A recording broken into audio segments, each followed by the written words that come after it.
Gobeithio nawr te os ych chi'n chwilio am deganau bach gwahanol i roi'n anrheg Nadolig yma. Wel, diolch i un teulu o Ynys Môn. Mae yna degan newydd sbon ar gael i fabis a phlant ifanc Cymru.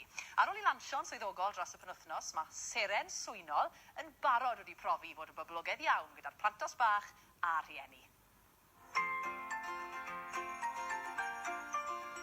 Ar enedigaeth Ceri Môn 2 blynedd o'n, oedden ni'n teimlo bod o'n wir bechod, so na ddim tegan Cymraeg, oedd yn canu'n Gymraeg.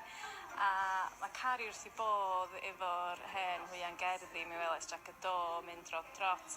Ac o'n i'n canu nhw bob nos i gael ei gysu, o'n i'n meddwl, mae hyn yn dechrau mynd yn flinedig. Be am wneud tegan iddi hi, a dyna be ddaru ni.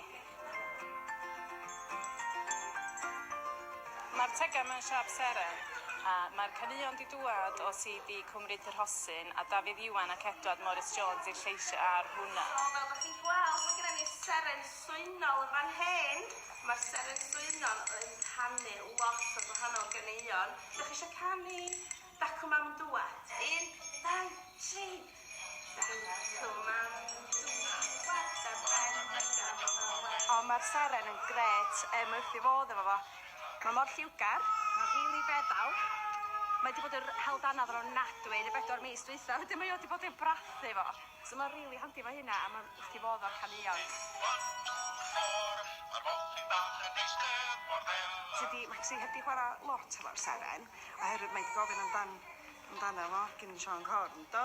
Ti'n rhaid ar y rhestr. So mae'n gobeithio cael un solid yma.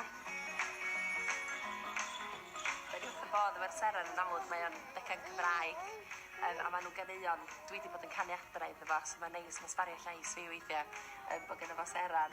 Hefyd yn amlwg mae yna siapia bach a lliwia, so fydd o'n addysgedol iddo fo yn y dyfodol hefyd. Mae'n neis bod pobl arall di cytuno fo ni, bod yna angen i tegan fel hyn ar y marchnad. Ac o'n i'n teimlad cynnas i weld plant arall yn chwarae efo'r tegan a gallu mynd allan rwan yn y stryd a weld mama hefo'r seren swynol ar y goed a mae hynna reit anhygoel i feddwl bod o jyst i dechrau'n tŷ ni.